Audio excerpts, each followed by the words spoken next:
Hello, I'm Dr. Francesca Zampollo, and today I'm here with special guest Professor Elena Cavagnaro, Professor of Sustainability in Hospitality and Tourism at the Stenden University of Applied Sciences in the Netherlands. And we are here to talk about sustainability and food. What is sustainability? Sustainability, that's a very good question. There are, I think, as many definitions of sustainability as people who try to define sustainability. Seems to be one of those concepts that is very difficult to fix.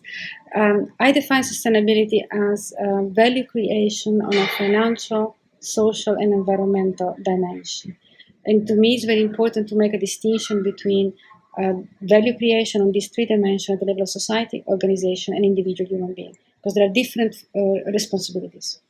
Society, a government has responsibility, for example, for social health care. Organization have a responsibility not to get their employees sick by the work to do. But me as an individual, I also have a kind of responsibility towards my health. And just to take one aspect of the social. So in my opinion, sustainability is value creation on three dimensions, three levels. So if you look from that perspective, then you understand directly that when we speak about sustainability and food, it's not only about organic food, because that's only one component of the planet dimension, and there is much more to it. We can explore, for example, the connection in between food and being local. That is one of the solutions to transport and all the impact of transport, of course. We can look at seasonal food, and that is, again, as you can say, one of the answers to the problem of energy. Our food is oil. In modern world, in Western world, food is oil because we grow it in greenhouses, because we grow it with the use of a lot of mechanical tools. So looking for seasonal food is one of the solutions to lower our energy consumption in food production. But we can also look at menu design. And I think that from a point of view of a food designer, this may be an interesting component. As I think we all know, we are eating more and more meat. But producing meat costs a lot of water, a lot of food that could be used otherwise. So one of the things that we could do in menu designing is actually invert the relationship between vegetable and meat, and not make the meat 60% of the dish, but make the vegetable 60% of the dish. And to do that, you need, of course, good taste, but it is also something that looks nice. So there is a lot of opportunity there, I think. I like that idea. I never thought about that, to make the meat the accompanying ingredient. Exactly. As a vegetarian myself, meat is completely out of the question. So people like my parents that tell me, well, then what do you eat? What else is left? Because vegetables are always the accompanying ingredient. So I like to start this transition by starting to put meat as an accompanying thing. Never thought of that. Meat on the side, and it's a much more sustainable choice because you need less water, less energy, less space to grow up vegetables than meat. And it's also a healthy choice. That's another aspect connected, I think, to sustainability in food and food design. What do you think is more sustainable between a possible future solution, because in the present it's still tricky, between lab-grown meat and insects? That's a very, very good question. I think it should be researched quite in detail before you can say which is the most sustainable solution. I would still prefer to say keep eating meat, but as a side dish. Mm-hmm. And I think if we would be able to do that, we would not need to grow meat in a laboratory.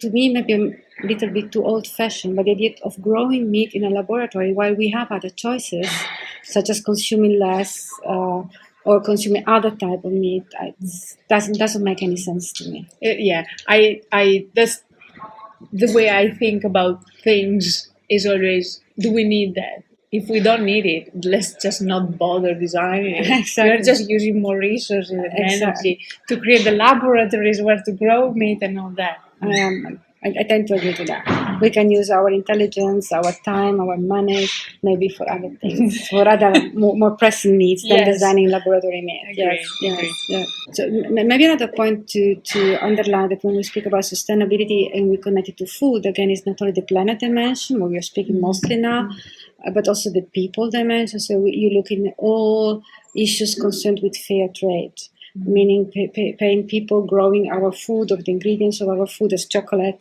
a fair price for their efforts. And I think that's interesting in that debate is that normally we look at fair trade as something for ingredients coming from far away. And so we are in Europe now, and we think about the chocolate grown up in Africa or in South America, or the vanilla growing there. But actually, there is a big issue also in Europe and other Western countries when it comes to the pay we give to our farmers, isn't it? So I think the whole concept of fair pricing is an interesting one to explore in the context of sustainability and food. Maybe a little less interesting from a designer perspective, but from a point of view, sustainability also very, very important. Your concept that you were explaining this morning also was so interesting to me. This, the person at the center, and then the food, and then the vessel where the food is coming from, and then the context. And I was thinking, yes, the context and the vessel. There are also some sustainability issues that can be looked at from a designer perspective. The building, if you have a restaurant, for example, how is that built? What is the energy use? Is going to become ugly when it becomes old, or it's going to become beautiful when it becomes old? So, I think those are all design questions connected to sustainability. But also the clothes, the china, that's the vessel, the tablecloths, the linen, the cutlery, all these things should be aligned with the sustainability concept. So if you have a sustainable menu and then your tablecloths is slavery, it doesn't fit. So I think that there is also a big challenge for designer to design vessels and contexts where sustainable food really comes to its, or can be enjoyed in the best possible way. From the perspective of my research, I come from a social psychological perspective. Pleasure is not exactly the best mood to make a sustainable choice. Sustainability a little bit has been sold in now as less meat, whatever, and not as something different, something new, something exciting, something innovative. So people tend to not to wish to be bothered. When I'm here, I'm here with my family or with my friends. I wish to enjoy, not to think about sustainability. I'm very excited about research, looking at a way to put guests in a situation, framing their mind somehow, so that they will choose for the most sustainable choice and be happy with that. You're right, because still sometimes the more sustainable choice is like the more boring. So I choose the sustainable option when I'm really concentrating on wanting to do well, whereas when I want just to dive into pleasurable options, I kind of tend to ignore the sustainable choice. So what we can do as designers is to actually make the sustainable aspects of our product or service the key thing for which people come back, and the key thing that for which we can be recognized. And that is exactly what design can do. Exactly. Not forgetting some recipes, not forgetting some flavors that are part of our cultural heritage. In my opinion, that's also part of sustainability, because it's part of the food unites us in the sense that we all need food to survive. But the fact that we have all over the world found so many different ways to cook, even the same ingredients, make also the beauty of being human, isn't it? Mm-hmm. Our creativity is part of it. And I hope that we are not going to lose that. Thank you so much, Professor Elena Cavagnaro. It was a pleasure having you here chatting with me, and possibly with those who will be eating this video. Hopefully they will eat the video. Watching this video. Thank you for your knowledge. Thank you for this interview, Dr. Zampollo. I really appreciate this conversation and also the work you're doing on food and food design. Thank you very, very much. Thank you so much. Ciao. Thank you for watching this video. If you liked it, give it a thumbs up. Click here for more videos. Click here to subscribe to this channel and never miss another video on food design.